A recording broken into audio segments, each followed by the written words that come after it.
Bonjour à tous, c'est Gilles, je venais vous saluer aujourd'hui et donc je voulais juste continuer à discuter un petit peu tous ces procédés d'ascension, transmutation interne, transformation interne.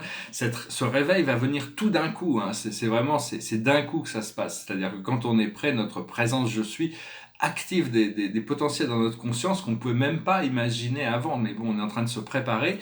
Il faut essayer de préparer son corps physique, son véhicule physique, hein, parce que c'est énormément d'énergie qui doit être canalisée beaucoup plus que dans les anciens programmes. Et tout ça, ça va arriver d'un seul coup. Alors on a ces trois flammes sacrées, ces trois raies primaires, mais il y en a un des trois qui est dominant, la flamme bleue, la flamme rose ou la flamme jaune. La flamme bleue du pouvoir, c'est la flamme du Père, la flamme rose de l'amour, c'est la flamme de la Mère, et la flamme jaune du Fils, c'est la flamme de la sagesse. Et ces trois lumières doivent rester en équilibre, ça vient des trois premiers chakras, de notre système de créativité.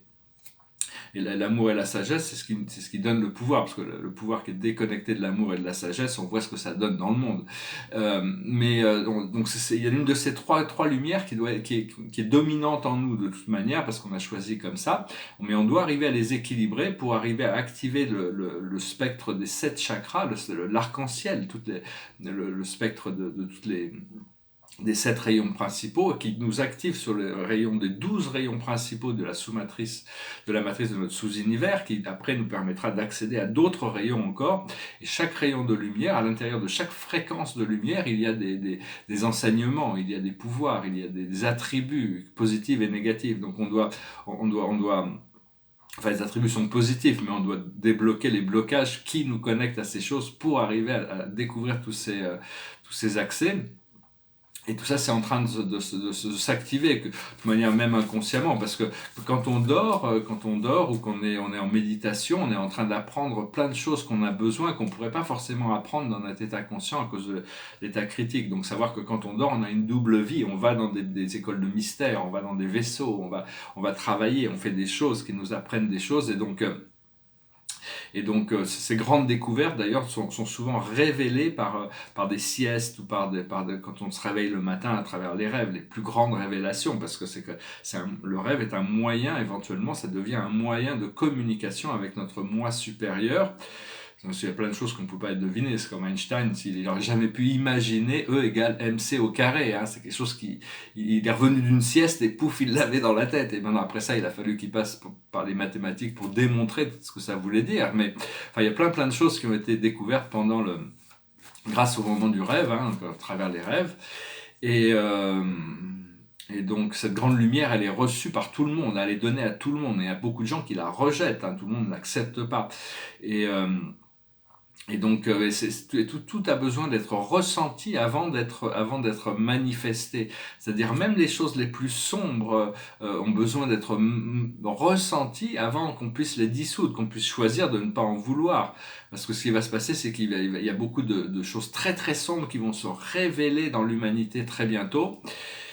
Et c'est ces programmes de déception de l'Alliance Noire, de l'État profond, enfin tout ce qu'on peut, l'ancien ordre mondial, ces choses toute cette dualité d'obscurité a besoin d'être enlevée. Et on va s'apercevoir, bon, je ne peux pas en parler avant que ça se passe, mais dans les médias, tout le monde entier va devoir savoir que il y a un grand nombre de pas tous, hein, il y a des gens qui sont lumineux dans tous les domaines, hein, mais il y a un grand nombre il y a certaines personnalités politiques, des milliardaires, des célébrités de Hollywood, du showbiz et tout ça, qui sont dans des choses extrêmement sombres, beaucoup plus sombres que ce que l'humanité peut arriver, peut en penser. Et quand ça va se révéler, ça va créer un choc psychologique, un traumatisme qui va être... Mais il y a besoin de révéler tout ça. Alors il va y avoir des suicides de masse, des arrestations, des tas de choses qui vont se passer, mais on a besoin de libérer le monde. Hein. Cette lumière, elle vient pour libérer le monde, mais avant, il faut débloquer tout ça. Peut-être que c'est ce procès de Ghislaine Maxwell qui va commencer à ouvrir les portes pour ça.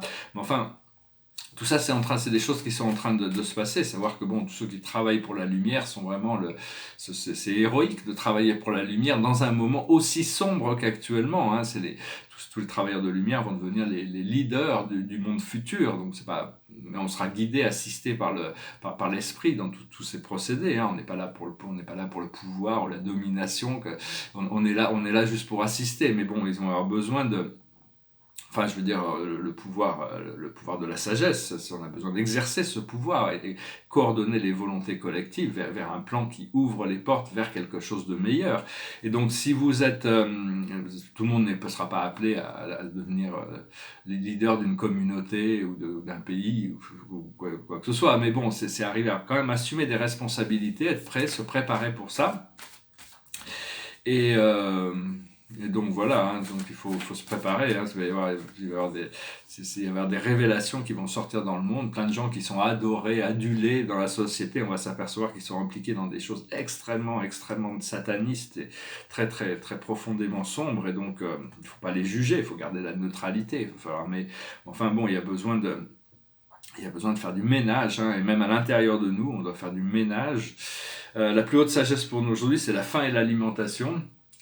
Donc voilà, hein, moi je suis obligé de faire abstraction sur beaucoup de choses en ce moment. C'est contrôler le corps des désirs, hein, savoir. Enfin bon, en tant qu'être humain, on a quand même besoin de manger tous les jours. Hein, c'est un petit peu. Disons que bon, l'esprit, peut-être que bon, on n'en a peut-être pas besoin en réalité. On pourrait peut-être se nourrir d'air et de lumière. Hein, c'est juste que bon, c'est peut-être pas encore. Ce que l'on doit comprendre, c'est le scribe ou l'écrivain. On doit prendre des notes. On doit bien documenter. On est là pour documenter quand même cette expérience, nos expériences interdimensionnelles, nos rêves et tout ça. C'est bien d'en prendre des notes. Hein. Ce que l'on doit faire, c'est les gréco-romains, c'est de retrouver ce pouvoir de la création. Ces entités grecques avaient des pouvoirs mystérieux, plein de pouvoirs qui partageaient des pouvoirs. Et donc on peut connecter à ces entités qui peuvent nous enseigner, nous préparer pour recevoir ces pouvoirs. Et l'aboutissant, c'est le transport. On va pouvoir se laisser transporter, on va pouvoir tirer les wagons, il faut rester sur les rails, hein, vraiment. Et donc... mais au niveau de la sagesse, la faim et l'alimentation, c'est savoir qu'il y a une renaissance qui est en train de se passer. Hein, donc il faut pouvoir faut essayer d'avancer. Moi, je ne sais pas encore. Hein, mon programme est vraiment, je suis vraiment entre deux rails. C'est un aiguillage qui va se passer à un moment donné. Mais là, bon, pour le moment, c'est un petit peu délicat. Donc je ne veux même pas parler de ma situation. C'est trop... ça serait me plaindre de choses que bon, pas vraiment besoin de me plaindre. Par contre, des fois, j'arrive quand même à attraper des conversations entre mon moi supérieur et ma présence je suis et d'autres esprits. Alors bien, on disait que Allah avait raison, quoi. Ma présence je suis disait à mon moi supérieur, mais je sais pas dans quel contexte, mais bon, enfin, il y a toutes sortes de conversations. Au bout d'un moment, on attrape de plus en plus, on attrape des choses qui se passent là-haut. Hein. Il y a toutes sortes on a ce moi supérieur quand même qui conduit le flot de notre vie, hein, et bien harmoniser tous ces pouvoirs, cette flamme du pouvoir, hein, du Père Dieu, de l'amour, de la Mère Dieu et du Fils, de la flamme jaune, de la sagesse. Hein, c'est le Père, la Mère et l'un. Hein, on est là, c'est arriver à canaliser ces forces, les harmoniser. Derrière moi, c'est un portrait de Claude Monet. C'est un portrait de 2019, c'est un portrait de Claude Monet. Ici, c'est un des premiers tableaux que j'ai fait quand je suis rentré en France, de 2002, sur les 7 grandes familles spirituelles. Ils sont tous assez uniques, ils sont tous assez différents. Hein. Je continue à travailler sur des tableaux. Donc voilà, hein, je voulais juste venir vous saluer aujourd'hui. Là, je suis un petit peu dans le... Je suis vraiment entre deux eaux, entre deux chaises, je sais pas trop hein, sur quel pied danser, mais bon, on continue à danser de toute manière, essayer de garder le sourire. Et je sentais cette chanson, c'est une vieille chanson, une comptine, une vieille chanson qui me passait par la tête. It goes like this. In the cavern, in the canyon, excavating for a mine, dwelt a miner 49 and his daughter Clementine. Oh my darling, oh my darling, oh my darling Clementine, you are lost and gone forever, dreadful sorry Clementine. Light she was and like a fairy, and her shoes were number 9. Herring boxes without tops, sandals were for Clementine. Oh my darling, oh my darling, oh my darling Clementine, you are lost and gone forever, dreadful sorry Clementine. Drove she ducklings to the water every morning just at 9. Hit her foot against a splinter, fell into the foaming brine. Oh my darling, oh my darling, oh my darling Clementine, you are lost and gone forever, dreadful sorry Clementine. Rubbing lips against the water, blowing bubbles soft and fine. But alas, I was no swimmer, and I lost my Clementine. Oh my darling, oh my darling, oh my darling Clementine, you are lost and gone forever, dreadful sorry Clementine. How I missed her, how I missed her, how I missed my Clementine. But I kissed her little sister and forgot my Clementine. Oh my darling, oh my darling, oh my darling Clementine, you are lost and gone forever, dreadful sorry Clementine. Une chanson un peu triste, mais enfin bon, qui finit bien, hein, de toute manière. Et donc je vous tiens une dernière carte quand même. Bon, je t'ai appelé à venir, je n'étais pas trop sûr ce que je devais faire aujourd'hui. Je vais rester au lit toute la journée, à méditer. Parce que bon, c'est un moment aussi, on doit vraiment prendre du temps pour soi, pour respirer, pour prendre soin de soi, hein, pour s'occuper de soi le plus possible, hein, parce que bon, c'est important. Canaliser cette énergie.